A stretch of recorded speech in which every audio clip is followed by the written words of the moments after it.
How's it, everybody? Welcome to the Hana podcast with our founding pastor, Pastor Elwin. Hey. Pastor Elwin, if you could have... Time flies, huh? Like we just did this fly. yesterday. Yeah, I know. All right. Instead of just asking how's it going, if you could have any superpower, what would it be and why? If I had anything for, what's that again? Any superpower. Superpower. Yep. Ooh, that I would be able to hit a golf ball 350 yards. The Happy Gilmore superpower. In the hole. Yeah. Just hole in one every time would be your superpower? Every time. Yeah, that would be boring though. Yeah. I mean, you make bank. You would make some money. Get a nice green jacket. All that. Want to play with me. Dang. So you did open up. I listened to the 8. You opened up talking about this new obsession that you got with golf. Yeah, it's got me some good tea times. Oh, really? Yeah, they would ask me after the service.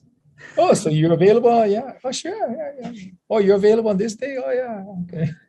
So your schedule. So if I call you and you don't pick up, I'm just gonna assume that you're busy perfecting your swing. Month of April is booked, so I'm already taking. Gotcha. So if you've got golf time lined up, Elwin at metrochristianchurch.com. Just put in the reservation time and I'll get back to you. Nice. Okay, but my real question, it's been a while, it's been a few days. It actually hasn't been that many days, but the shoes, they made a difference? Still no? Depends who you ask. It feels good. Are they stylish? You can get all kinds. You can get kinds with spikes on. They have like spikeless shoes now, but little larger nubs. Like almost like cleats. Yeah, not really. Not as deep as cleats. Oh, so kind of sort of, but not really. It's like the middle ground between cleats and regular running shoes. Gotcha. So a little bit of nubs that gives you more grip, but not enough to like secure you in there. No, it does. It secures, not enough to make a lot of noise. I don't know if you know the old style cleats. When you walk on the pavement, you have that sound like no, I don't. Like I played AYSO soccer, and that was about it. That was my last team sports. Yeah, well, by the end of this month, with as much golf that I think I'll be playing, I'll tell you whether it made a difference. Okay, I'll follow up with you maybe start of May then. Yeah. But man, what a week we had. This past week, you went from preaching to baptizing to preaching, and then in the middle, playing volleyball, playing golf, doing all kinds of things. You were busy this week. Yeah, my body tells me that. It reminds me how old I am. My mind still keeps me young. My body reminds me, no, you're not that young anymore. Which this whole message is about not giving up. You talked about doing the marathon, which is crazy to me because I've never done a marathon. I've run maybe like 3 miles at a time, and I'm like, why does anyone run? But we've talked about this a little bit, but if you're familiar with the Enneagram, Pastor Elwin is an Enneagram 3, which is like the type A, go get 'em personality. And so I like that story of you playing volleyball and then you couldn't get out of the chair after your nap and everything, because I know that if someone was playing volleyball on Sunday, the next day you would have jumped back in. I would have watched a little bit and said, nah, I can do this. Yeah. Yeah. Part of the Enneagram 3 is you watch something and you say, nah, I can do it better. And so you jump in. And so talking about the walls of Jericho and like not giving up, hitting walls and everything, I know that you are someone, we've talked about it a little bit on the podcast even, But I know that when you're someone who hits the wall, you like just don't stop until the wall kind of goes, you know? You try to figure a way. And that's why, Yeah. part of the message was I wouldn't have reacted that way. If God gave me those instructions, I would have said, no, there's another way of doing this because we're going to go through the wall. And so you cannot tell me to just march around the city. We're going to figure it out. We got to get through that wall. Gonna That's start digging or building ladders or something. something. Yeah. Yeah. Which I feel like I'm pretty opposite of you, if I'm being honest, because a lot of times if I encounter the slightest bit of resistance, I'm like, well, that's fun while it lasted. You giving up? Like there's so many times, like during 2020, everyone's at home. I made a list of things that I've always wanted to learn how to do, but I've never just like sat down and done it. And I was like, I want to learn how to juggle. And that lasted for like maybe a day. And I was like, I practiced for maybe like 3 hours total, spread over 24 hours. And I was just like, I'm not getting this. I give up. I'm fine if I don't juggle. But beyond juggling, beyond volleyball, beyond like all the little things, there are like large, meaningful things in our lives where we come up against resistance. We hit a wall, much like the walls of Jericho. And we talked about, I loved how you put the fear. Fear is looking at God through your problems, and faith is looking at your problems through God. Could you just expand on how you would frame that mindset and how you can tell the difference, like on a day-to-day basis? Yeah. Like I said, and I'm assuming that people are looking for God, so someone who is, that God doesn't even exist in their lives, this would not apply. But I'm assuming that we're talking about people who are like you and me. We will run across problems. There will be the reality of problems, and how do we look at that? Is it Lord first, or is it, oh man, I got this big mess that I'm in right now. God, where are you when I need you? Mm. So faith is more, God, you're there.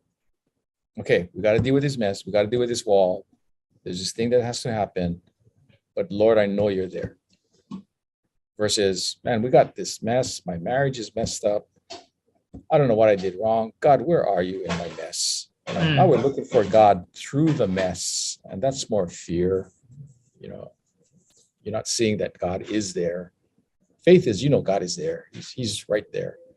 I got to deal with it, but God is right there.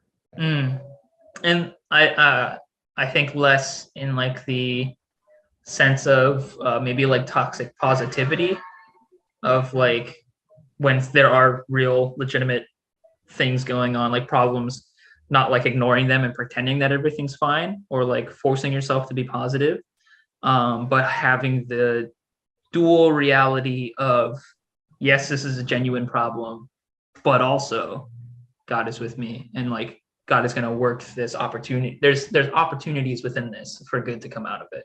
Yeah, and leading it into, like towards the end, I said this is the point that really brings it all together. Where Joshua comes against that guy in the night and says, "You for us or against us? Neither." And that whole point was, okay, because what God is saying is that I am not taking anybody's side, because this is my battle. Yeah. You join me. You fall in line with me. So faith and fear. Fear is, okay, I got this battle to fight. So God, are you for me or against me? God, you going to stand with me or not? That's fear. Although we're looking for God, the problem is more of the center of our attention.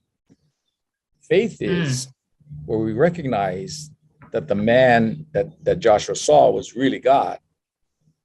And God says, no, it's my problem. It's my battle. Get in line. And so that's why I said, when we pray, it's not, God, I got this problem. Help me to be. No, it's more, God, this is the problem. This is your battle. The battle is yours. Where can I fall in line and be a part of what you're doing? So show me what you're doing, God, and let me fall in line with that. That's faith. It's not I'm on your team. this is like if I was I guess translating, kind of interpreting that scripture of the angel. Some people say it's a Christophany, which means it's Jesus. But like it's not, oh, I'm on your side. It's no, you're on my side. Like I'm in charge here. Yeah, yeah, yeah. God is saying, I'm the one. I'm the commander of the Lord's army. Yeah. And it's So not you're all not right. asking me what side am I on. I'm asking you, what side are you're on? Because Yeah, it's so God. It's my battle. God is So not waiting around for our commands and our like no, even though sometimes I catch myself a lot of times praying like, God, let this happen or let that happen. But I feel like a more biblically accurate version of those prayers would be like, God, let this happen. And if not, I'm still on your team. Like yeah, whatever you do. yeah. As ridiculous, and that's why this whole deal was centered around that command to march around the city. As ridiculous as it is, God said to do this, and that's why I started with that, and then I went back and I thought, okay, why would God say that? Why would they follow it? Well, they followed it because you go back a few verses before that command. God said, "This is my battle. Are you on my side? If you're with me, you will follow everything I tell you, no matter how ridiculous it is." And that's why they did it. Mm, man, that's so good. I wanted to ask, I mean, before I ask the next question, I was watching, I kind of sort of was listening to the 8. I had to do some other stuff. I was running around at Metro. So to really listen, I listened to the 8 a.m., which is up on our YouTube and everything, up on the podcast feed. And man, even listening to the video, even watching the video, when we started getting to that part where it's like, no, we're supposed to be on God's side and everything, I was just like, dang, this is getting heavy. Like, Yeah. even just on a podcast, like, dang, this is really good. It, it felt good, So, when I'm prepping the message, I'm thinking it through. I'm reading some things. I'm going, okay, so this is what it is. I'm, writing my notes down. But as I started delivering it, especially at the 8, whoa, it felt good. It felt like, yeah, Yeah. you Oh, know, at the 8, I was watching you, like even on video, and I was like, dang, he is in the pocket right now. yeah, He's just moving. that felt like what I should have felt like on Saturday when I would jump up to try to hit a ball. It felt like I should have been in that zone, which I wasn't. Yeah, but you got there on Sunday. That's the important thing. Yeah, that felt good. That was good. I thought it was a Um, good point to get across. So, oh, it was super good. But that brings me to my next question is God said to do this ridiculous thing that was not just go for half an hour and pray by yourself and then that's it. It was an entire week of going and doing something that everyone was seeing. I mean, as you said, like they were probably walking around. The people of Jericho were probably like what is it, the wall guards or something? We're probably looking at them and being like, "What are you doing, man?" And I'm trying to put myself in like their shoes, their moccasins, whatever, their sandals. And it's like, man, day 3 when nothing's happening, I would be having a tough time. Day 4, I'd be like, what are we doing? Like this is pointless. mhm. Um, so how do we know in our own lives, when we're not walking around a walled city, but maybe we're up against a relationship that feels like it's falling apart or a job that is being frustrating. But God is saying in the same way, go and do this thing. And it feels like we're not getting anywhere. How do we know when we're supposed to keep going? And like, when do we know when these Jericho moments are? Yeah. And I wonder who was talking to who, as they were walking around the wall. Mm, Because if you're doing it alone, well, that's harder to do. But when you've processed, because the operative question is, how do you know it's God? Mm-hmm. Because if God said, like Joshua knew, when that Yeah. guy said, take off your shoes, you're standing on holy ground. He knew, he was face down. I was talking to a guy, he's on our worship team. They just came back from Italy. They had a trip to Italy, and Sweet. he said that the most memorable time was going to the St. Petersburg, or the chapel, The cathedral. cathedral, yeah, St. Peter's Cathedral. And he said, I know it's Catholic and all that, but they got there early, and just being in that presence, um, he said it was overwhelming. Oh yeah, the sacredness of it. He said, I cannot see how, even if you're a non-believer, to not walk away from there without feeling this sense of, man, there's something going on here. That he and his wife actually found themselves on their knees, just weeping, in that place. And I thought about Joshua standing before this man with a drawn sword. And he says, neither, take off your shoes. You're on holy ground. It hit him. Something must have hit him. He fell to his face and he knew that was God. Now, how do you know that's God in our current context? I think it's so important that we process this not only with God, but with godly people around us. We talk about connect groups a lot. Mm-hmm. That is so critical. But you have a connect group that they fear God. They fear God. You get good godly counsel from people around you, because we're going to walk around that wall, and you're going to hit the wall at some point on your journey. And how do you keep going after the third time, the fourth time? Somebody next to you has to be there that have processed this with you and say, no, we're going to do it again. Let's keep going. Let's do it again. Maybe a close example of that is when I used to set up the church, when we were sitting at Farrington High School. We'd have to wake up early in the morning, 12 a.m., 1 o'clock a.m. You try doing that week after week. Mm-hmm. And then you come back to take it down and pack it up in a truck again at 2 in the afternoon, week after week after week. There are times where it's like, man, what are we doing? And it was brothers around me that I knew that they were going to be there. I knew that they were going to carry the load, and I had to be there with them. Even though some weekends you do it again and again, and you see the excitement, but man, I was working. I had to get up and go to work on Monday morning. Yeah. And you do it week after week, and after a while, it's like, whoa, is this worth it? And it's your brothers. So we would meet Thursday evenings. We'd go to this firehouse in Kaimuki, and we'd kind of debrief the weekend, but we'd pray for each other. We'd celebrate with each other. We'd share food, and that would give you the injection that you needed to carry on again. But you need people around you to say, no, this is God. This is God. Mm. So let's keep going. Yeah. So if you don't have those people around you, if you're not in a connect group, super highly encourage you to get in one. You can head over to our website, metrochristianchurch.com. We've got a connect group finder.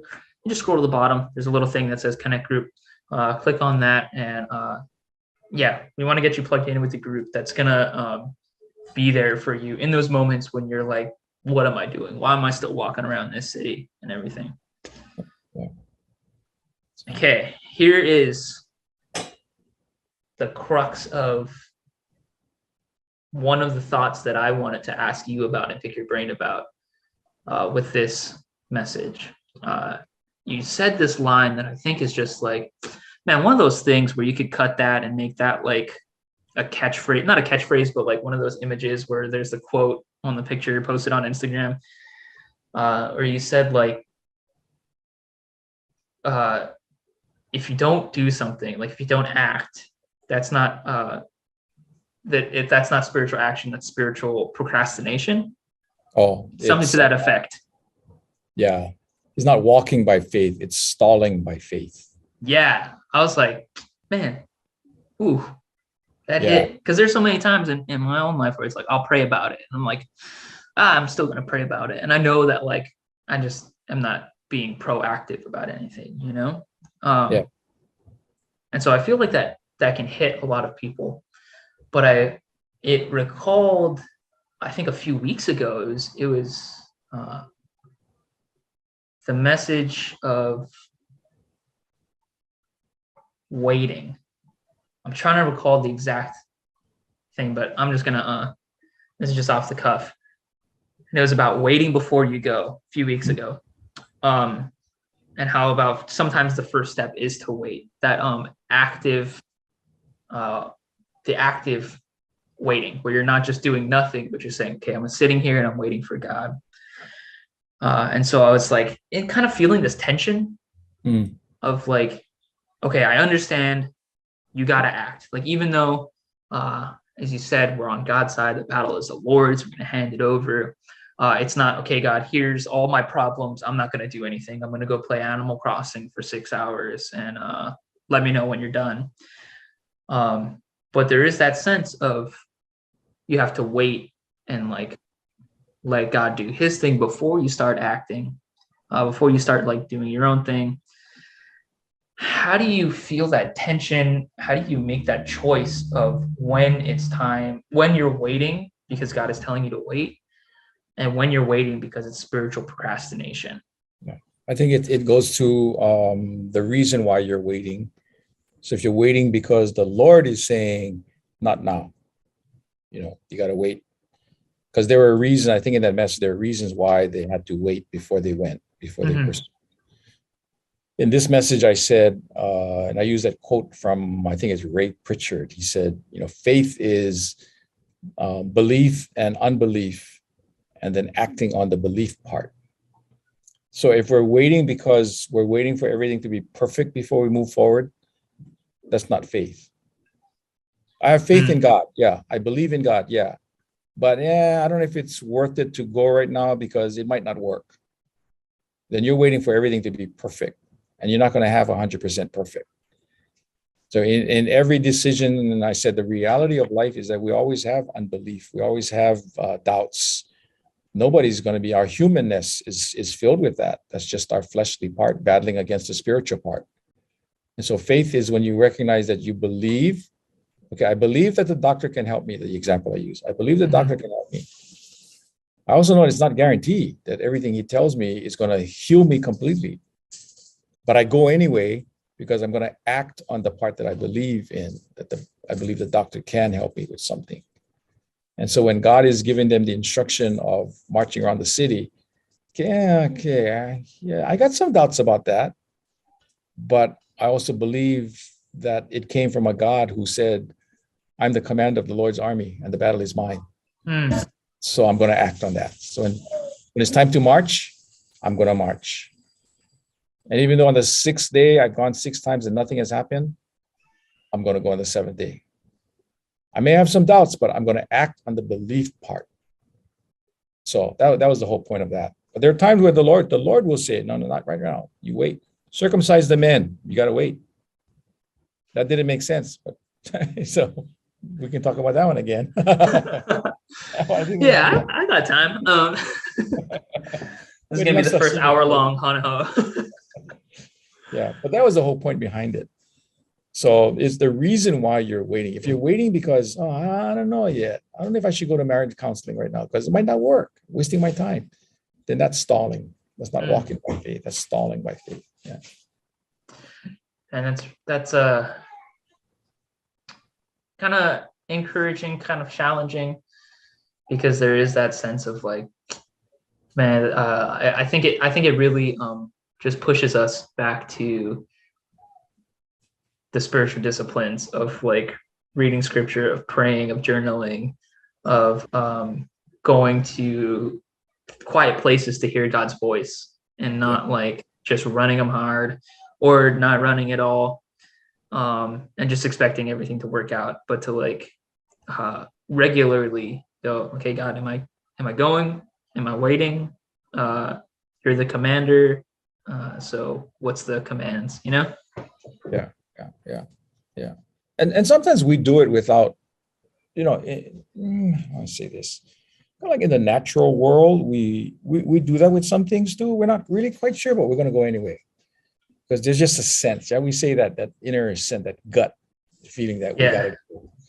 Now, overlap that or overlay that with the spirit leading you. How much more powerful would that be? If you know, and okay, no, doesn't make sense. Yeah, but I read it, I felt the Lord is saying this, and I ran it through my filters, godly men, women around me, and yeah, we all agreed that, yeah, this is a thing, man. Even though I'm not sure, here we go, let's do it. And I used the example of running for lieutenant governor, and I walked around the Capitol, and I said, and it didn't work, But sometimes the outcome isn't what you're expecting because it's not your battle. Mm. God had something planned for you all along, and you went anyway. And I think I did that actual walking because I trusted. After going through that in the hospital, where the Lord said, "Now trust me, no questions, no doubt. You trust me, okay? I trust you. Okay, go down and walk around the Capitol," and I did. And I did. And then when it like didn't work, in other words, it didn't come out to expectations I had, it's fine. Because God had something else. And yeah. That's good. It reminds me of this. Actually, it reminds me of a lot of things. But one thing that someone told me was to keep a loose grasp on things, like especially plans, where you're not like, it has to be this. But like, this is my preferred outcome. God, if you take it out of my hands, it's gone, Yeah. And so that's like kind of how I've been trying to go. And I feel like that's kind of like what we've been talking about is like, all right, this is my preferred outcome. This is what I want. But like, if it doesn't happen, God, you're in control. I trust you. Yeah. And it also reminds me of the HIM conference this few weeks ago. There was an interview with Craig Groeschel, and he was talking about how he's doing like VR church now. He has like a team that it's all like VR chat, and they built like their own church campus, and they are baptizing people and everything.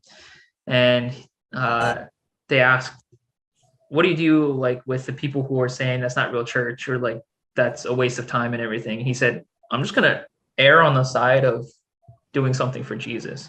Like what if it does turn out that you change someone's life, that they accept Christ? Or I don't know, I feel like I'm rambling, but like I guess what I'm trying to say is in those moments of, do I go, do I wait, we all always have the sense of, what if it does work out? Yeah. Reminds me of that. Yeah, that's where we kind of go off track a little bit. That's why that whole point about the commander of the Lord's army saying, I'm the one, this is my battle thing. Because otherwise we get stuck in that point about, what if we're not successful? What if it doesn't work out? Or you know what, maybe it won't work out and I'll end up here instead. We're still planning our conclusions, and it really is God that's going to lead you there. And so I wouldn't even think of, I should go and do this anyway, because what if I meet somebody? You just do. Trusting is you just go. So Mother Teresa telling that guy from New York, not clarity that you're looking for. You need trust. Just trust me. You take this step, you trust me with the next step. So you're faithful in little, right? You'll be faithful in much. He'll give you more. This example is not a real, I can't say it came from the Bible or any Christian walk or anything. We just saw the movie Waterman, story about Hana. It's playing right now in the theaters, and you should see it. If you like the water, you should see it. Or I would say it this way: if you love showing aloha and knowing what the representation of aloha is to the world, Duka Hanamoku was that person. Did he start out doing it that? No, that wasn't his goal. He just wanted to swim. And so he gets to swim on the East Coast. So from Hawaii, he sets the AAU record at that time, swimming in Honolulu Harbor. And I don't want to give the whole movie away, but he has an opportunity to go to the East Coast. How do you get there back in the 1900s? How much money it cost, but somehow people helped him to raise money. He gets there. His very first swim meet is in a swimming pool. He's never swam indoors before in his life. Mm. He swims, and all the doubters are there, the sports writers. Who is this guy? He catches a cramp, and they have to rescue him from that pool. Now think of if his mind was, I'm going to go there, I'm going to show them, I'm going to get everything. The defeat he must have felt.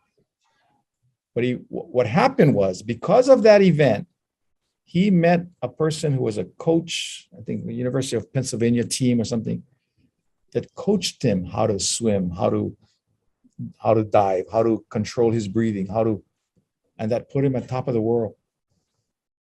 If he didn't go there with an open mind as to what could happen, he would never have met this guy. But he became an ambassador of Aloha because of his successes. But you see what I'm saying? You cannot go there and go, well, I don't know if I should go to the East Coast, because what if it doesn't work? Never thinking that you would meet the guy that would eventually coach you to become one of the best swimmers ever in the world. So wherever God's leading you, you have the doubts, you have the can do, what if it doesn't? Faith is acting on the belief part. I believe that something can happen. And I'm just going to go. That's good. That's good. We'll see the movie. It's a good movie. Yeah, I'm going to go check it out. Yeah, take your baby. Doesn't matter. Yeah. She's fine. She's fine. She'll sleep. Yeah, it reminds me of that scripture, or I don't think it's a scripture, but Lord, I believe, help my unbelief. Yeah. And just sometimes the doubt is the like slingshot that fuels us into our faith and all of that. So, man, I'm gonna go do something. I feel like inspired just to go do something now. I don't even know what. I'm just gonna be like, all right, let's go do something. Yeah, probably gonna go change some diapers. Pastor Owen, thanks for sitting down.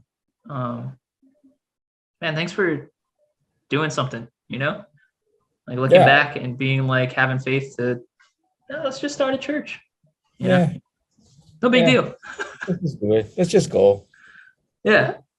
My level of trust right now is where let's just do it. Come on, let's go. Let's just do it. God's going to take care of it. So wherever you're at in life, listeners, if you're listening to this or watching this, do something. I don't know how else to put it. Listen and then act on it. Yeah. Don't just do something. Yeah. All right, everybody. I think we've hit our limit. Thanks for hanging out. Thanks for tuning in. Head over to our website. We've got all the info for upcoming events. Easter is coming up real soon. Good Friday.